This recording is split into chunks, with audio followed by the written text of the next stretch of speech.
जीवमजीवं दव्यं जिणवरवसहेण जेणनेदिष्टं देविन्दविन्दवन्दं वन्दे तं सर्वदा शिरसा। द्रव्य संग्रह जी ग्रंथ गाथा नंबर 46 पर हम लोग स्वाध्याय कर रहे हैं गुरुदेव श्री के प्रवचन के माध्यम से। और यहाँ बात चल रही है कि जिसको सम्यक चारित्र परिणति प्रकट होती है उसको उस गुण स्थान में मन वचन काय की क्रिया का निरोध होता है, जिसको यहाँ पर बहिरंग और अंतरंग क्रिया कह रहे हैं, है ना। तो गुरुदेव श्री ने बात उठाई कि कोई कहता है कि मैंने घर मकान आदि आदि का त्याग किया, तो कह रहे हैं कि एक तरफ तो कुदेवादी को माने और कहे मैंने घर गृहस्थी का त्याग कर दिया, तो ऐसा त्याग तो बनता नहीं। देखो क्रम है, क्रम। आदरणीय पंडित साहब कहते थे कि जैसे कपड़े उतारने हैं, कपड़े सबसे पहले क्या उतरेगा? कोट, फिर शर्ट, फिर बनियान। बनियान, हम्म, है ना। हाँ जी, ऐसे थोड़ी पहले बनियान उतार दोगे कोट पहने पहने, हाँ जी। शर्ट पहने पहने। हो सकता है क्या ऐसा कभी? नहीं होता। अब तुम कह रहे कि हमने घर गृहस्थी का त्याग कर दिया। अरे क्रम पड़ता है, पहले ग्रहित मिथ्यात्व का त्याग होता है, कोट का, फिर अग्रहित का त्याग होता है, फिर राग आदि का त्याग होता है। राग आदि के त्याग होने पर व्यवहार वाला त्याग कहा जाता है। अब वो त्याग तो कथन मात्र, बाहर पत्नी बच्चे दुकान मकान का, वो तो इंद्रिय ज्ञान से कहने वाली बातें हैं। त्याग तो उनका तब हो जब तुम्हारा था और फिर बाद में त्याग कर दिया। हम्म, क्या बोला? अभी मेरे है पहले ही नहीं। हमारा था, फिर हम्म, हमने त्याग कर दिया। तो आप हाँ, ये कह रहे हो कि मैंने त्याग कर दिया, इसमें अंडरस्टूड है कि वो तुम्हारा था हाँ जी। और आप अभी ये मान रहे हो, सो तुम मिथ्या दृष्टि ही ठहर गए। समझ आई बात? तो कहते तो हैं, कहते तो हैं, तो वे कहते हैं जो सम्यक दृष्टि होते हैं, परमात्म स्वरूप को जानते हैं, तो निश्चय के ज्ञाता को व्यवहार होता है। जो निश्चय का ज्ञाता नहीं है वो तो समझ ही रहा है कि मैंने त्याग करा है। पहले मैं खाता था, अब मैंने त्याग कर दिया। पहले मैं घर में रहता था, अब मैंने त्याग कर दिया। पहले मेरी पत्नी बच्चे थे, अब मैंने त्याग कर दिया। तो त्याग कर दिया यही बता रहा है कि तुम उसको अभी भी अपना जान रहे, सो मिथ्या ही दृष्टि हो। तो त्याग का क्रम क्या है? कुदेवादी को माने और घर का त्याग कर दे, तो ऐसा तो कभी बनता ही नहीं। पहले ग्रहित मिथ्यात्व का त्याग हो बराबर, फिर अग्रहित का त्याग हो। अग्रहित के त्याग होने पर राग आदि का अभाव होता है। ये सारे काम अपनी परिणति में होते हैं, तो बाहर के संयोग की तरफ से कहते हैं कि इन्होंने खाना छोड़ा, पीना छोड़ा, घर छोड़ा, द्वार छोड़ा। समझ आई बात? ऐसा देखो क्या कह रहे हैं। जिसको ज्ञानानंद स्वभावी निज आत्मा की दृष्टि पूर्वक उसमें लीनता करने पर क्या हुआ? मिथ्यात्व और शुभाशुभ भावों का त्याग होता है। मिथ्यात्व और, यहाँ मिथ्यात्व नहीं लिखा पर अंडरस्टूड समझो, मिथ्यात्व और शुभाशुभ भावों का त्याग होता है। कहाँ? मेरी परिणति में, मेरे में नहीं, मेरे में नहीं, मेरी पर्याय में। ये प्रमाण की बात हो गई पूरी, अपने अपना द्रव्य और अपनी पर्याय। तो शुभाशुभ भावों का त्याग होता है स्वभाव के आश्रय से अपनी पर्यायों में। उसको निमित्त रूप बाह्य क्रियाओं के त्याग को व्यवहार कहा जाता है। कब कहा जाता है? निज आत्मा की दृष्टि पूर्वक। निज आत्मा की दृष्टि का क्या अर्थ है? कि पर द्रव्य बाह्य क्रिया कभी मेरी थी नहीं, इसका ही नाम तो निज दृष्टि है। निज दृष्टि किसका नाम है? मैं अकर्ता ज्ञायक हूँ, जीव हूँ, तो पर द्रव्य बाह्य क्रिया मेरी है ही नहीं, वचन की क्रिया शरीर की क्रिया मेरी है ही नहीं, इसका नाम हुआ निज दृष्टि। तो इस पूर्वक वो कह रहा है, क्या कह रहा है?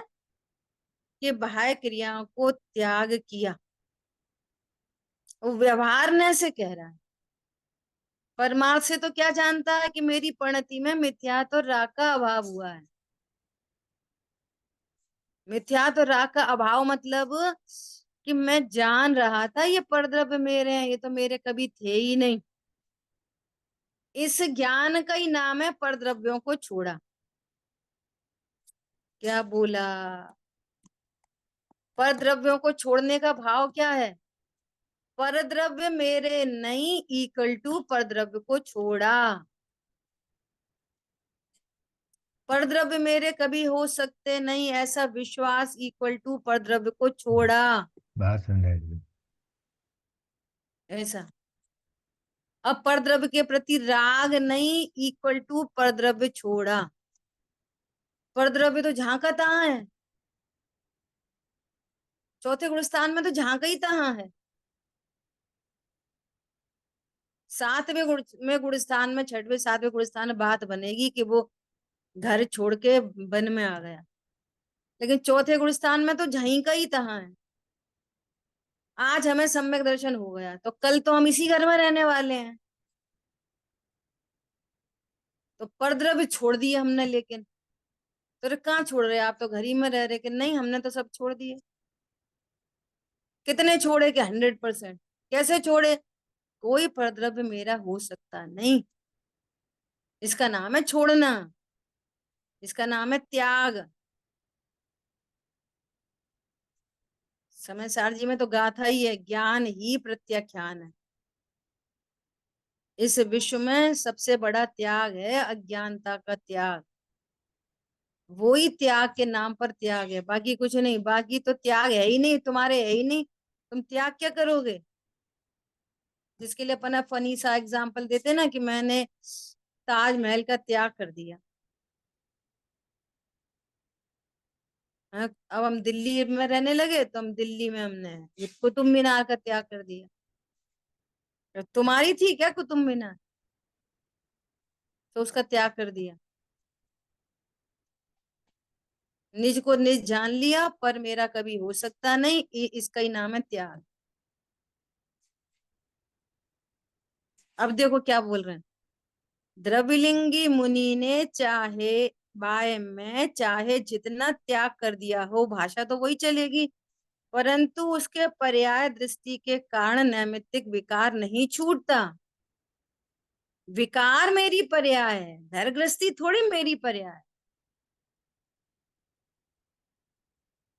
शरीर थोड़ी मेरी पर्याय है जो मैं उसको छोड़ूंगा। और देखो, ये भी एक कैसी गजब बात है। बोलता है मैंने घर बार छोड़ दिया, मैंने खाना छोड़ दिया, मैंने वो छोड़ दिया। तो वो क्यों छोड़ दिया? कि वे परद्रव्य थे ना, तो छोड़ दिया। तो शरीर भी तो परद्रव्य, उसको क्यों नहीं छोड़ रहे? उसको भी छोड़ो। जिस हेतु से पत्नी मेरी नहीं, उसी हेतु से शरीर मेरा नहीं। अलग अलग हेतु थोड़ी है। तो शरीर का भी त्याग कर दो, पत्नी त्याग दी तो। समझ में आ रही बात? अब शरीर का त्याग कैसे हो? शरीर का त्याग हो सकता नहीं हो सकता? बोलो। नहीं हो सकता। हमेशा है। यही तो बात, यही तो बात चल रही है। हो गया शरीर का त्याग, मैं शरीर नहीं, यही तो शरीर का त्याग है। भजन ही बने हैं। तन कारण मिथ्यात्व दियो तज, अब क्यों देह धरेंगे, अब हम। समझ आई बात? तन कारण मिथ्यात्व दियो तज, बस देह छोड़ दी हमने। इसी का नाम है देह छोड़ देना। ठीक है। तो क्या कह रहे हैं, इसलिए उसके बाह्य निमित्त छूटे नहीं कहलाए। वो कह रहा है छोड़ दिया, यहाँ कह रहा है छूटे ही नहीं कहलाए। तो हम तो वन में जंगल में रहते हैं, तो तुम रहो, छूटे ही नहीं कहलाए। वे तब छूटे कहलाए जब विकार मिटे। वो तो परावर्तन में छूट गए। किसमें छूट गए? परावर्तन में। तुमने नहीं छोड़े, परावर्तन में छूट गए।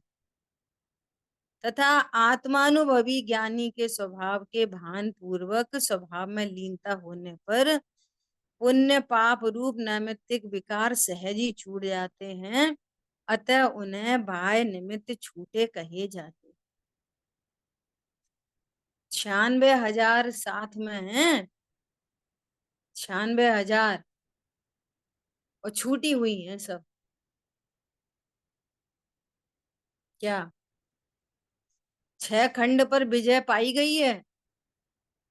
और 6 खंड के स्वामी नहीं है, खंड के ही स्वामी है। वो तो कर्म का धक्का है, वो तो कर्म का धक्का। तो उसमें जाना ही पड़ेगा 6 खंड जीतने। भाई की क्रिया सब ऐसी चलेंगी, लेकिन वे अपने को 6 खंड का स्वामी नहीं देख रहे। दुनिया कह रही है, दुनिया कह रही है उनको 6 खंड का अधिपति, और वे अपने को अखंड का स्वामी जान रहे।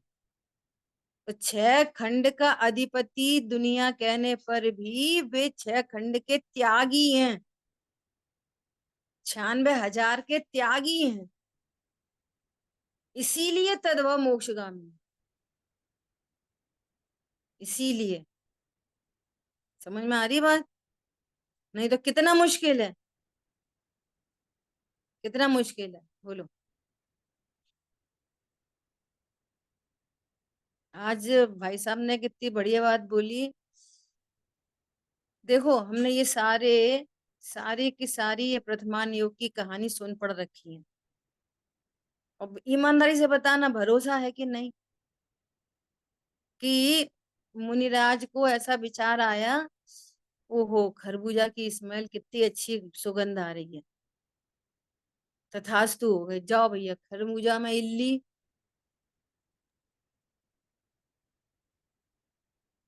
इस लड़की के बाल कितने सुंदर हैं, चलो बालों में जुआ। हम्म, आ रही बात ख्याल में? ऐसे कितने एग्जाम्पल हैं, बोलो। पानी पानी पानी पानी, चलो मेंढक, पानी में ही रहना बेटा, वहीं टर टर करना। एक परिणाम, अच्छा एक शुभ परिणाम भी देख लो, एक शुभ परिणाम, एक ही। क्या? अरे ये मुनिराज कैसे सहन करते होंगे इस उपसर को। अच्छा चलो, सर्वार्थ सिद्धि। एक परिणाम से दो भव, एक परिणाम से इल्ली। कहाँ संगी पंचेंद्री और कहाँ 2 इंद्री 3 इंद्री। कहाँ संगी पंचेंद्री और कहाँ 2 इंद्री 3 इंद्री जुआ। कहाँ मनुष्य, कहाँ त्रियंच। कहाँ भावलंगी मुनि और कहाँ चौथा गुण स्थान। बोलो एक एक परिणाम के फल। मिथ्यात्व की कंडीशन में, मिथ्यात्व की कंडीशन में क्या कहानी बन रही है, बोलो। कितने परिणाम, कितनी अच्छा जी। फुर्सत है। इसकी भी कथा, उसकी भी कथा, इसकी बुराई, इसकी भलाई, इसका व्हाट्सएप फेसबुक, इनका फल नहीं आता।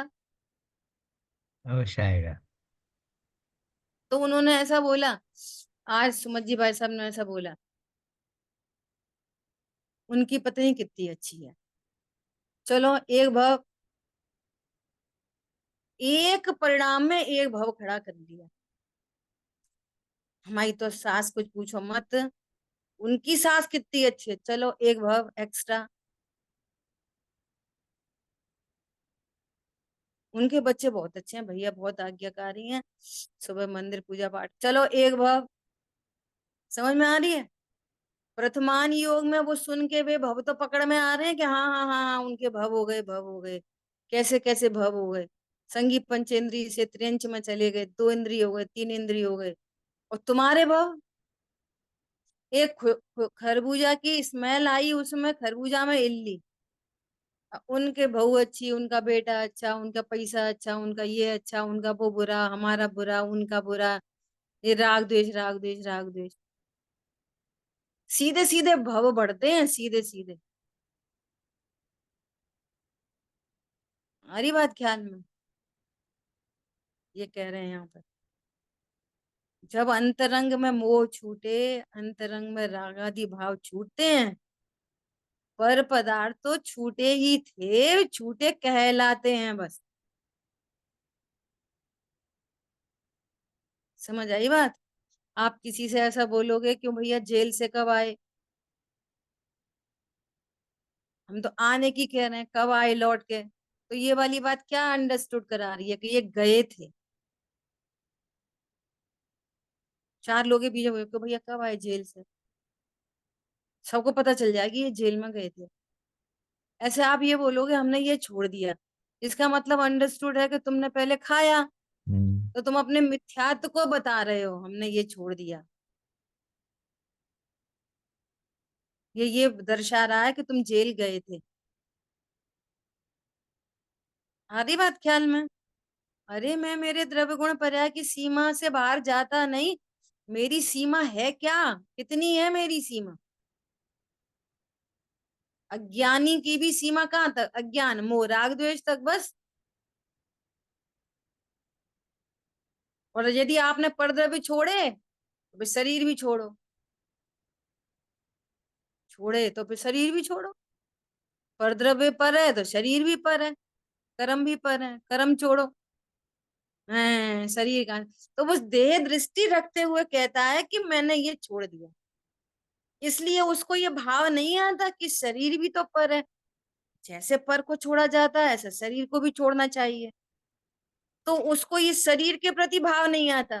पूरी जिनवाणी यहाँ मैं अपने सुनते रहते हैं ना, तो वो छोड़ना तो समझ में आता है, लेकिन देह से भिन्नता पकड़ में नहीं आती। इसलिए बोलता रहता है मैंने अब ये छोड़ दिया, अब ये छोड़ दिया, अब ये छोड़ दिया। मैं मतलब ये, बहुत अरे मैं सुंदर। मतलब जीव, मैं मतलब जीव। अब बोलो तुमने क्या छोड़ दिया, अब बोलो क्या छोड़ दिया। समझ शरीर आ गई छोड़ बात? दिया। हाँ जी। हाँ, अब जिसने जीव जाना ना उसने शरीर छोड़ दिया। हाँ, कहाँ छोड़ दिया, पास में तो है ही, अरे अनंत भगवान को भी है, अनंत चतुष्टय प्रकट हो गए। छूटा हुआ जान लिया बस। हाँ ऐसा। कितनी मतलब गंभीरता है इन शब्दों के, मर्म कैसे निकले, इनके अर्थ कैसे, डिकोडिंग कैसे होगी। पूरी जिनवाणी कोड में लिखी है, कोडिंग में। और इन ज्ञानी धर्मात्माओं ने, गुरुदेव जी ने, टोडरमल जी ने, और जयचंद जी छावड़ा ने, वगैरह वगैरह ने, इन्होंने सबने डिकोडिंग की। और फिर दीदी, जरूरत पड़ रही है और डिकोड करने की।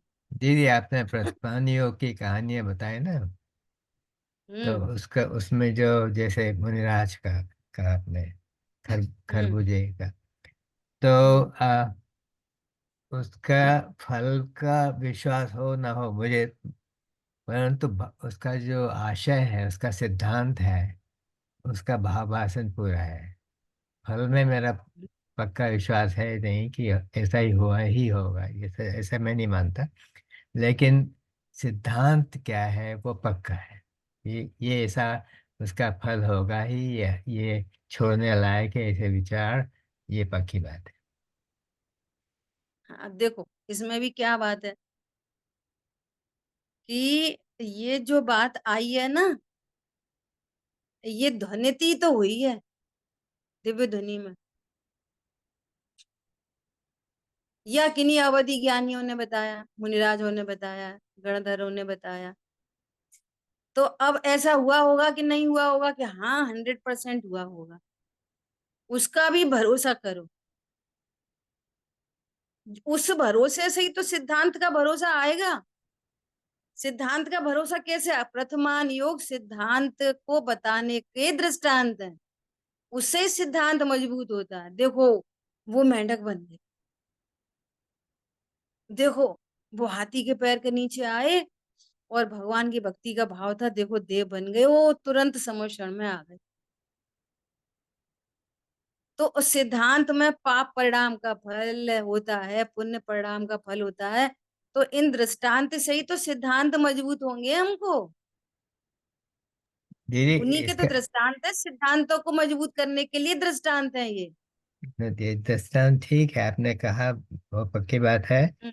लेकिन मेरे विचार में आता है कि ये इस तरह के परिणाम तो हर समय अनंत बार हो रहे हैं, तो किस परिणाम हम्म। का, एक परिणाम का फल हुआ तो बाकी परिणामों का क्या हुआ?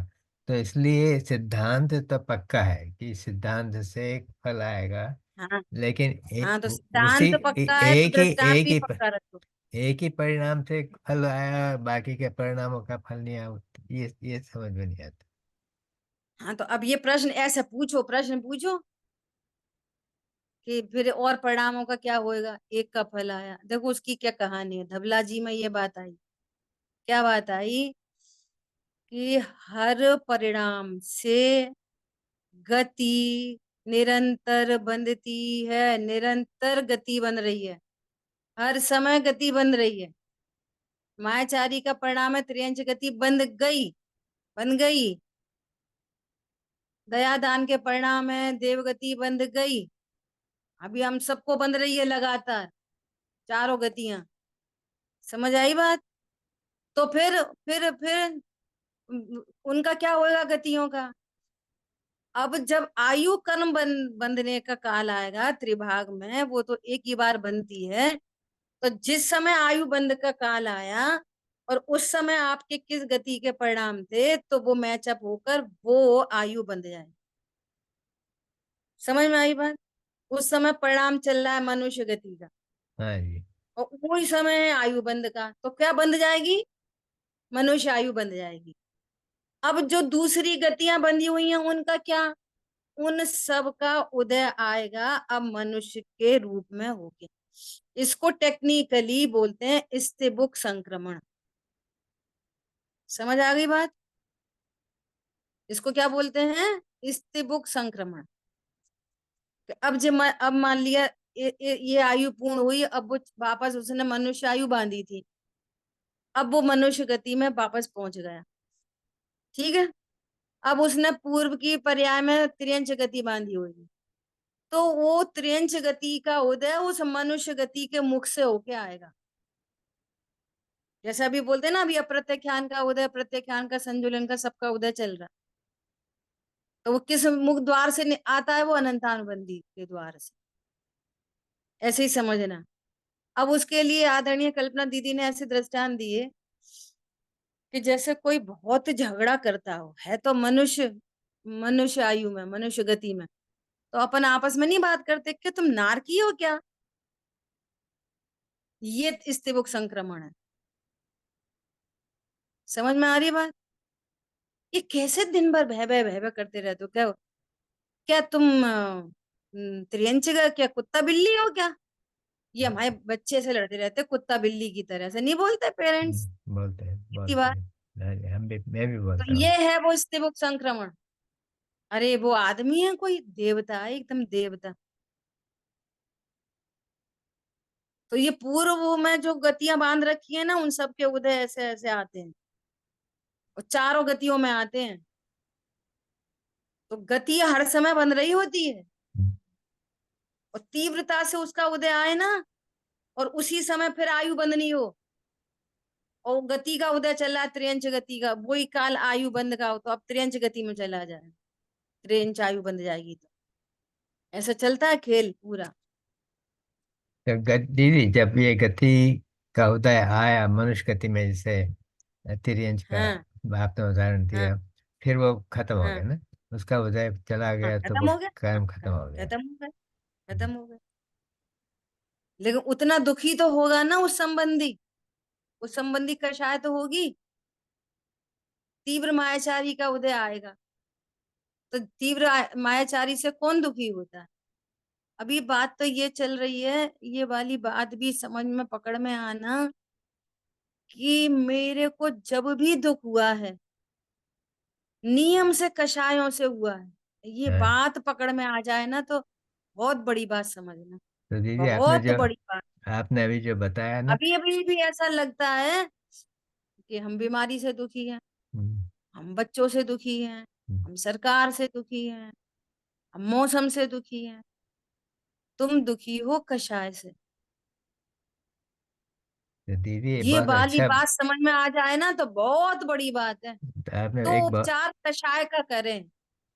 ये कषायों का उपचार नहीं करता, ये पर में उपचार करता है। उसको परमाना चाहता है, ये हमारे अनुसार चल जाए तो हमारा दुख मिट जाए। तो और दुखी दीदी हो रहा है अपनी कषाय से। हाँ बोलिए। ये आपकी इस विचार से बहुत अच्छी तरह से समझ में आया कि मैं दिन हम्म भर में कितनी बार तिर्यंची गति का अनुभव करता हूँ, नारकी का अनुभव करता हूँ, सब तरह का अनुभव जो ऐसे विचारों हम्म में आ जाता है ना, वो सब ये उदय आ रहे हैं। तो मनुष्य गति ही नहीं है मेरी, केवल अभी मैं कई गतियों में भ्रमण कर रहा हूँ। हाँ, उपयोगात्मक अगर बात करें, कषायों से बात करें तो फिर ऐसा ही है। लेकिन अब अपने को आर्ट ऑफ लिविंग मिली है क्या? कि वास्तव में अनुभव हो रहा है तो ज्ञान की प्रतिपल उठे तरंग झांकता उसमें आत्म राम। और पता है मैंने अभी नया ग्रंथ लगाया है नियम सार नवनीत, मैंने कल परसों ही बोला था। शावकाचार्य जी, ज्ञान शावकाचार्य जी, महाभाग्य से पूर्ण हुआ वो, है ना, उसका अध्ययन पूर्ण हुआ। उसमें एकदम स्पष्ट लिखा है, ऐसे भाव आ रहे हैं उसमें से गजब के। क्या? अनुभूति स्वरूप भगवान आत्मा अनुभव में आ ही रहा है, अनुभूति करनी ही नहीं है। हर समय आ रहा है। हाँ जी। हो ही रही है, पर हो रही है अनुभूति आत्मा की और समझ रहे हैं पर की। हाँ, ये मिसिंग है। बात नहीं सुनी। बहुत अच्छी देख है। रहे हैं, देख रहे हैं दर्पण को, समझ रहे हैं चेहरा देख। चेहरा तो दिख रहा है वो सही बात है, पर दर्पण भी दिख रहा है एट अ टाइम। बिना दर्पण देखे चेहरा दिख नहीं सकता।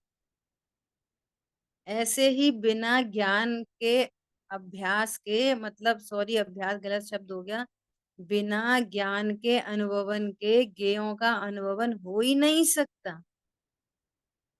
हो नहीं सकता। अनुभूति हो रही है ज्ञान की और समझ रहे हैं ज्ञेयों की। फिर अभी भी बात खत्म नहीं हुई। अब ये गे अच्छा, ये गे बुरा। और अभी भी खत्म नहीं हुई। गे नहीं देख रहे, पर द्रव्य देख रहे। फाइट पर द्रव्यों से नहीं हो रही है, फाइट हो रही है ज्ञान और गे से। अपने अंदर ही अंदर लड़ाई चल रही है। गे से फाइटिंग हो रही है, पर द्रव्यों से नहीं हो रही। बहुत सुंदर क्योंकि जी। द्रव्य ज्ञान में आते ही नहीं है, जाते ही नहीं है, कुछ होता ही नहीं है पर द्रव्यों। ये बहुत बड़ा, मतलब जैसे जैसे स्वाध्याय बढ़ती जा रही है वैसे वैसे इत- ये स्पष्ट हो रहा है कि ये अनुसंधान है जैन धर्म और कुछ भी नहीं। सचमुच में पूजा पाठ दया दान व्रत भक्ति इसका कोई मीनिंग नहीं है, सच्ची में मीनिंग नहीं। पर ये कहा नहीं जा सकता। अपन कुछ चंद्र लोगों के बीच में कह सकते, और मालूम है ये बाहर तो जाती ही है। पता नहीं कौन कौन क्या सुनता होगा, अब वो सुनता होगा सुनता होगा। परंतु ये पूजा पाठ दया दान ये जैन धर्म नहीं है। ये जैन धर्म अपनी एनालिसिस है, अपना अनुसंधान है। और अपना अनुसंधान हो गया ना, मैं जीव हूं, बस तुमने पूरे जैन शासन को जान लिया। जिसने अपने को जान लिया उसने पूरे जैन शासन को जान लिया। काम खत्म। अब अणुव्रत नहीं पालने पड़ेंगे कि नहीं, हम पालते ही नहीं। वे तो स्वभाव से विमुख होंगे तो वे शुभ भाव होंगे। स्वभाव से विमुख होंगे तो महाव्रत होंगे। वे तो मजबूरी है, वे तो शुभ परिणाम है, वो मोक्ष मार्ग नहीं है। मोक्ष मार्ग तो मेरी परिणति में चल रहा है, वो ही प्रशस्त होगा स्वभाव के आश्रय से। ये तो रोक लगाएंगे उल्टा आगे बढ़ने में। अणुव्रत महाव्रत ये क्या करेंगे, ये मार्ग के रोकने वाले हैं, ये रोड़े हैं मार्ग के। पालने हैं कि नहीं पालने हैं? स्वयं क्रम पलते में हैं आ पाल। पड़ते हैं। हम्म। वे तो क्रम में आ पड़ते हैं। देखो कितनी सरल एग्जाम्पल है। आपको आपको दिल्ली जाना और मथुरा पे गाड़ी रुक गई, तो किसको पसंद आती मथुरा पे गाड़ी रुकती? भैया जल्दी चल। कुछ ज्यादा ही देर नहीं रुक गई गाड़ी आज आज? क्यों, हमें तो दिल्ली जाना है। अरे वो दूसरी गाड़ी क्रॉस हो रही है, थोड़ा टाइम लग रहा है। तो मथुरा पे रुकने में मजा आती है कि अब तो मजबूरी है, कुछ लोगों को उतरना है तो मथुरा रुकना मजबूरी है।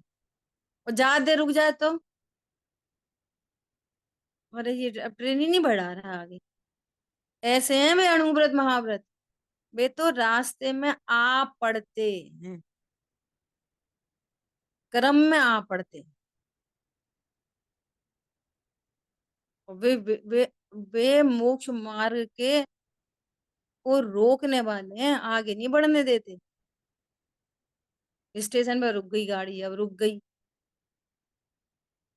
और सिद्धांत में अगर ज्यादा देर रुकी रह गई तो गुलिस्तान गिर जाएगा। और आयु पूर्ण हो गई तो चौथे गुलिस्तान में डिमोशन हो जाएगा। चलो भैया फिर पढ़ो ABCD। और वहां पे कहीं कोई तीव्र विकल्प आ जाए तो पता चला पहले में ही आ गई। इतना रिस्की मामला है। समझ में आई बात? इसलिए शुभ भावों का जिसको पक्ष नहीं छूटता ना, शुभ भावों का जिसको पक्ष नहीं छूटता, तो वो जीव तत्व को नहीं जानता। इसलिए पक्ष नहीं छूट रहा। अभी जबलपुर में एक विद्वान आए तो उन्होंने पूरे गुरुदेव श्री की कई अच्छे से उन्होंने स्वाध्याय किया, तो उसी टोन में उन्होंने जब चर्चा की ना, तो बार बार ये प्रश्न आ रहे, साहब ऐसे तो निश्चयवास हो जाएगा। तो उन्होंने इतने आश्चर्यचकित वे में बोला, अरे गजब हो गई, इस जिनवाणी से ही निश्चयवास होएगा तो तुम्हारा निश्चयवास टूटेगा किससे? तो इसी को पढ़ के निश्चयवास हो गया तो फिर किससे तोड़ोगे? यहाँ पे निश्चय का अभ्यास होता है कि निश्चयवास होता है? व्यवहाराभास होता है कि व्यवहार का आभास छूटता है? वो व्याभास होता है कि आभास छूटने के लिए जिनवाणी है। गजब ही हो गई। जब ये कहो ना कि भैया राग तो अपन करते नहीं, शुभ राग से तो बंद होता है, शुभ राग तो ये है, तो बोलेंगे कि ऐसा मत बोलो, ऐसा मत बोलो, शुद्ध आत्मा हो। और अगर वो क्रिया की बात करें, चरणानियों की शैली से बात करें, आप तो व्यवहार की बात करने लग गए। क्रिया से क्या होता? अरे अब न तो तुम्हें व्यवहार स्वीकार है और न तो तुम्हें निश्चय स्वीकार है। इसका मतलब ये निकलता है अपन तो अकर्ता, अपन कहाँ क्रिया पालते। ले अब क्रिया की बात आए तो क्रिया कहाँ पालते। और शुभ भाव की हे की बात आए तो ऐसा मत बोलो, स्वच्छंदी हो जाएंगे। तो तुम्हारी कहीं पूर पड़ने वाली है कि नहीं? कौन समझ में आ रहा है? जिनागम की कोई भी क्रिया का प्रवृत्ति में निषेध नहीं है, नहीं है, नहीं है। ये सुन लो अच्छे से कान खोल के। जितनी भी क्रियाओं के उपदेश हैं, वे सारे के सारे उपदेश आपको अशुभ से बचाने के लिए हैं।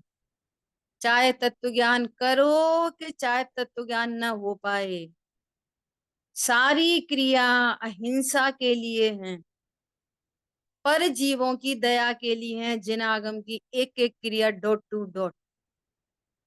चरणान योग मतलब यूज विवेक, एक शब्द में। इसलिए किसी क्रिया का निषेध नहीं है, किसी भी क्रिया का निषेध नहीं। पहले गुण स्थान में कोई अणुव्रत पाले तो निषेध नहीं है, पहले ही गुण स्थान में कोई महाव्रत पाल ले तो निषेध नहीं है उसका। समझ में आ रही है? फिर निषेध किस बात का है?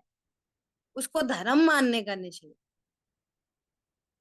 क्रिया का थोड़ी निषेध है। अच्छी बात है, जीवों की दया पालोगे, तुम्हारी भी कषाय मंद रहेंगी, तुमको प्लेटफॉर्म उपलब्ध रहेगा। धर्म मत मानो उसको, ये निषेध है, क्रिया का निषेध नहीं है। कहीं भी निषेध नहीं है, किसी जगह निषेध नहीं है। हरी बात ख्याल में। ए बे तो कुछ स्वाध्याय है नहीं, उन्होंने तो प्रतिमा ले ली, तो अच्छा तो किया ना, बुरा क्या है? बाजार का खाते तो अच्छा था, अनछना पानी पीते तो अच्छा था। वो अच्छा था क्या? अच्छा है, बढ़िया बढ़िया है भैया, हमारी बहुत अनुमोदना है। आप अहिंसक जीवन जियो, बहुत अनुमोदना है। लेकिन वो धर्म नहीं है, इतना समझे रहो और तत्व ज्ञान करो पैरेलल। टोडरमल जी ने लिखा है, किसी को तत्व ज्ञान पहले होता है, व्रत आदि बाद में आते हैं। किसी को व्रत आदि पहले हो जाते हैं, तत्व ज्ञान बाद में होता है। समस्या तो कहीं भी नहीं है। और जिसको निरति चार प्रतिमा होती हैं, वो तत्व ज्ञान पूर्वक सीधे 5वें में चला जाता है। और जिसको पहले निरति चार 28 मुगल गुण होते हैं, वो सीधे 7वें में चला जाता है। तो नुकसान तो कहीं भी नहीं है। उसको धर्म मानना नुकसान है, वो तत्व ज्ञान नहीं है, बस इतनी सी बात। इसलिए कभी क्रिया का निषेध नहीं करना, कभी भी। ठीक है, देखो क्या बोल रहे हैं। इसलिए उनके बाह्य निमित्त छूटे नहीं कहलाए, और आत्मानुभवी ज्ञानी के स्वभाव के भान पूर्वक स्वभाव में लीनता होने पर पुण्य पाप रूप नैमित्तिक विकार सहज ही छूट जाते हैं। अतः उन्हें बाह्य निमित्त छूटे कहे जाते। अब वो कदाचित निमित्तों के बीच में दिखाई दे रहा हो ना, तो भी छूटे ही हैं। अब छूट गए तो छूटे ही गए, उस बीच में है तो भी छूटे ही है। क्यों छूटा? जान लिया गया। ऐसा जैन सिद्धांत प्रवेशिका में भी चारित्र की परिभाषा इसी प्रकार लिखी है। क्या लिखी है? बाह्य और अभ्यंतर क्रिया के निरोध से प्रकट हुई आत्मा की शुद्धि विशेष को चारित्र कहते हैं। आत्मा की शुद्धि विशेष को चारित्र कहते हैं। चारित्र आत्मा की शुद्धि है, बाह्य क्रिया का निरोध चारित्र नहीं है। और जिस समय चारित्र होता है तो बाह्य क्रिया भी रुक जाती है। अपन चर्चा कर चुके हैं इसकी डिटेल में खूब, है ना। जिनके हिंसादि परिणाम छूट गए हैं, उनके हिंसादि के निमित्त रूप शरीर की क्रिया भी रुक जाती है। देखो आ गई ना बात। जब अंतरंग में परिणाम ही नहीं है, तो शरीर की क्रिया कैसे होगी हिंसा वाली, और वचन कैसे आएंगे हिंसा वाले? समझ में आई बात? अंतरंग में तीव्र कषाय है, तो वचन कैसे निकलेंगे तीव्र कषाय के? क्रिया कैसे होगी? हाथ पर उठेंगे और क्या, तेज तेज आवाज आएगी, तेज तेज वो निकले। कल परसों बोल रही थी एक वाली बात, बोले था ना। एक तरीका ये, अरे बेटा इधर आना। और दूसरी तरीका क्या? ओ इधर सुन। अब आप बोलो कि हम तो प्यार से ही बोल रहे थे। ओ सुन, ये प्यार से कैसे बोल रहे थे? अंतरंग में प्रेम होता तो ऐसे वचन नहीं हो सकते, इतनी तेज आवाज नहीं हो सकती। ये निमित्त नैमित्तिक संबंध है। वो अंतरंग में सॉफ्टनेस होगी तो वैसी शरीर की क्रिया होगी, वैसे ही वचन व्यवहार। धोखे में नहीं रखो अपने आप को, अपनी परिणति को पहचान करो। पहचान करो और ये समझो कि ये तीव्र बंध का कारण है। ये मेरे लिए बहुत हानिकारक है, दूसरे के लिए नहीं, मेरे लिए हानिकारक। मिथ्या दृष्टि सब उल्टा उल्टा ही उल्टा ही उल्टा ही उल्टा उल्टा ही सोचता रहता। अरे डांटेंगे नहीं तो बिगड़ जाएंगे, डांटेंगे नहीं तो बिगड़ जाएंगे। प्रभु डांटोगे तो तुम बिगड़ जा रहे हो, तुम बिगड़े हो। वो उसकी छोड़ो, वो बिगड़ेंगे कि सुधरेंगे उनका फिक्स है। तुम डांटो तो भी फिक्स है और नहीं डांटो तो भी फिक्स है। क्या बोला? उनके घाती कर्म, उनके आघाती कर्म, उनकी साता, उनकी असाता, उनका यश कीर्ति, उनका अपयश कीर्ति। डांटो कि जब मत डांटो, वो फिक्स है। अब डांटने से नुकसान किसका होगा कि तुम्हारा? मेरा है, केवल मेरा। बताओ, गजब हो गया। ये कंसेप्ट कहाँ से आता है? ये मिथ्यात्व का कंसेप्ट है। थोड़ा डांट के रखो, थोड़ा फटकार के रखो, थोड़ा ऐसे करके रखो। ऐसे भैया तू क्रोध से अपना बुरा करता है, दूसरे का कुछ नहीं होता। और दया क्षमा से अपना फायदा करता है उस जाति का। अपना फायदा तो रत्नत्र से होता है वास्तव में, लेकिन शुभ अशुभ के बीच में भी देखें तो कथनचित शुभ को भला कहा जाता है किसी अपेक्षा से। तुम्हें प्लेटफॉर्म उपलब्ध रहेगा, तुम्हें घाती कर्म मंद बंधेंगे। घाती कर्म क्या होंगे? शुभ भावों से मंद बंधेंगे। और अघाती में देवशागुरु मिले रहेंगे। शुभ भावों का ये फायदा है। क्या? शुभ भावों का क्या फायदा है? घाती कर्म कैसे बंधेंगे? मंद। तीव्र नहीं बंधेगी, चट्टान मोटी नहीं होंगी, पतली होंगी। और अघाती में देवशागुरु ही छूट जाएंगे, तब क्या बनेगी बात? अभी मुसलमान में पैदा होते तो ये बातें कर रहे होते। बोलो, देव बहु पुण्य पुंज प्रसंग से शुभ देह मानव का मिला, और बहु पुण्य उदय मम आयो, प्रभु तुमरो दर्शन पाए। बस मेरे। तुम ना पहचान्यो आन मान्यो, देव विविध प्रकार जी, या बुद्धि सेती निज न जान्यो, ब्रह्म ज्ञानो हितकार जी। हे प्रभु, आपको जाने, पता नहीं कैसा कैसा आपको जाना, इसलिए मैं अपने को अब तक जान नहीं सका। भव विकट बन में कर्म बैरी, ज्ञान धन मेरो हर्यो। एक एक स्तुति पढ़ो, कितनी गजब की स्तुति है। ऐसी रटी रटाई पढ़ते रहते, कुछ भाव भाषण ही नहीं होता। हम समझ रहे हैं कि सुनाने का नाम हमने स्तुति कर ली, भगवान के बहुमान आया ही नहीं। पढ़ो प्रभु प्रभु पतित पावन की विनती, कितनी गजब की विनती लिखी, बहुत ही गजब की। सो क्या बोल रहे हैं? हिंसा के परिणाम छूटते हैं तो उसके निमित्त रूप शरीर की क्रिया रुक जाती है, फिर वैसे वचन भी नहीं होते, है ना? ऐसा निमित्त नैमित्तिक संबंध है। अशुभ परिणाम वाला मिथ्या दृष्टि हो या शुभ परिणाम वाला मिथ्या दृष्टि हो, दोनों समान है। दोनों क्या है? समान। दोनों ही समान है ना? दोनों के उदय भाव अर्थात संसार समान है।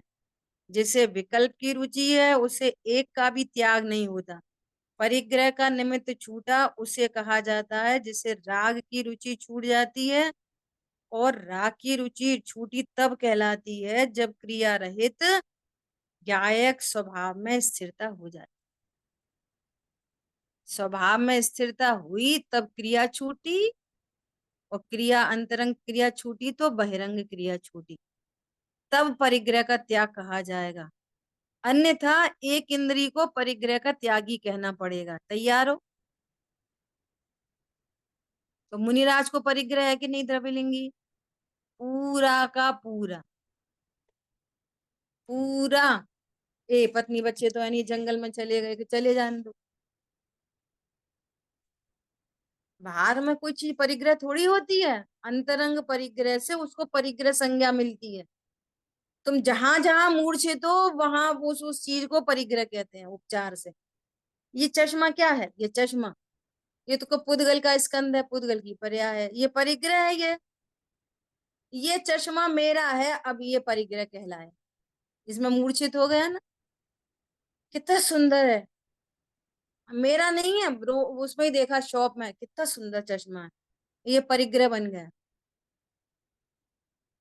समझ आ गई बात? वास्तव में ये कौन है परिग्रह? घर परिग्रह, पत्नी बच्चे परिग्रह, वे चेतन अचेतन पर पदार्थ है। परिग्रह संज्ञा अंतरंग परिग्रह से मिलती है। अंतरंग परिग्रह क्या क्या है? मिथ्यात्व, क्रोध, मान, माया, लोभ, हास्य, रति, रति, शोभ है, जुगुप्सा, स्त्रीवेद, पुरुषवेद, नपुंसक, ये है परिग्रह। उन पर तो उपचार है। ठीक है, शेष चर्चा आगे। जिन वाणी के ज्ञान से सूझे लोका लो, सो वाणी मस्तक नम सदा ते तुम दो। बोलिए द्वाशांगमयी जिन वाणी माता की जय। जय हो। जय जय जिनेन्द्र प्रभु। जय जिनेन्द्र, सभी को जय जिनेन्द्र। जय जिनेन्द्र, जय जिनेन्द्र।